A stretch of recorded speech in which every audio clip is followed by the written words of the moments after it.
Mr. Seguin never had much luck with goats. He always lost them the same way. One fine morning, they chewed their cord, ran up into the mountains, and were eaten there by the big bad wolf. Neither their master's care, nor the fear of the wolf, nor anything else could hold them back. It seemed to him that the goats would pay any price to prance in the fresh air, free. This didn't stop him from trying, however. One after the next they disappeared the same way, and after losing 6 goats he got a 7th, only this time, he took the care to buy a really young one, in hopes that it would get used to him and his farm before it wanted to get away. And oh, what a beauty this kid was! With her beard like a petty officer, her eyes big and green, shiny black boot-like hooves, her striped horns and pretty white fur that curled up around the edges. Such a lovely little kid. One day, the little goat, while gazing up to the mountain, said, "Oh, it must be so very nice up there in the mountains. It's fine for a cow or a donkey to be all closed up in a pen, but goats, they need to be free." From that moment on, the goat was clutched with ennui. She lost interest in the herbs, she lost weight, she didn't give any milk. It was pitiful to see her all the day long laying as far as she could from the post, the rope stretched taut, her muzzle stretched out toward the mountain, sadly bleeding. "So, my Blanchette, you want to leave me?" "I want to go into the mountain, Mr. Seguin." "But my poor dear, you don't know that there is a big bad wolf up there." "What will you do when he comes?" "I'll pierce him with my horns, Mr. Seguin." "The wolf doesn't care about your horns, my Blanquette.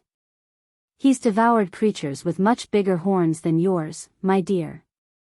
Do you remember poor old Renaud that was here last year? She was really strong and willful. She battled with the wolf all night long, and in the morning, he ate her." "Oh, poor Renaud."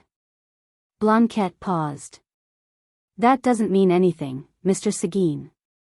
Please let me go up to the mountain." "Good, now I know, and I am determined to save you, whether you like it or not. I know you'll try and chew your cord, so I'm locking you in, and you will stay with me forever." Unfortunately, he forgot to shut the little window, through which the little goat squirmed through and escaped. There was general delight when the white goat arrived on the mountain. The old fir trees had never seen anything nearly so lovely. She was received like a queen.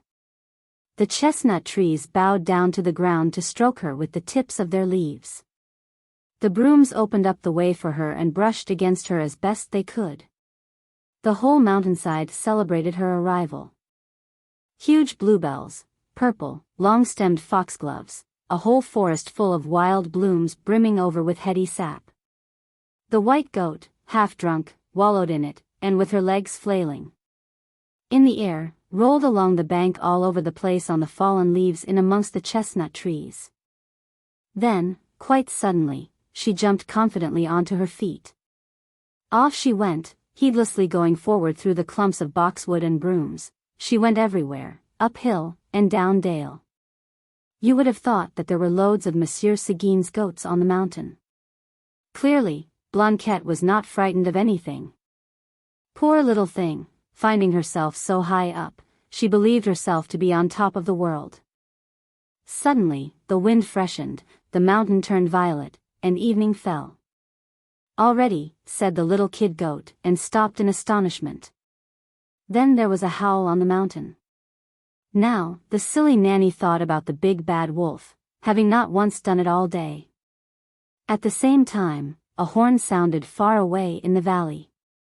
It was Monsieur Seguin making one last effort. The wolf howled again. "Come home! Come home!" cried the horn. Blanquette wanted to, but then, she remembered the stake, and the rope, and the hedged enclosure, and she thought that now she couldn't possibly get used to all that lot again, and it was better to stay here. The horn went silent. She heard a noise in the leaves behind her. She turned round, and there in the shade she saw 2 short, pricked-up ears and 2 shining eyes. It was the big, bad wolf. Oh! The brave little kid goat, how she went at it with such a great heart. "A dozen times, I'll swear, Gringoire," she forced the wolf back to catch his breath. During these brief respites, she grabbed a blade or two of the grass that she loved so much, then, still munching, joined the battle again. The whole night passed like this.